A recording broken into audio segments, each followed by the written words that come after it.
بلاغ بشحوط لانش سياحي جنوب البحر الأحمر وإنقاذ 17 شخص من الركاب والطاقم.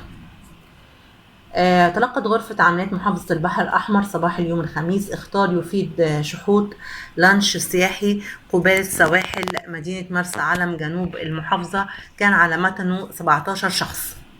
أكد حسن الطيب مؤسس جمعية الإنقاذ البحري بالغردقة أن اللانش السياحي المسمى مادا لولو ويقل على متنه 13 شخص جميعهم مصريين كانوا في رحلة بحرية، بالإضافة لأربع أفراد آخرين من طاقم اللانش يبقوا عددهم 17.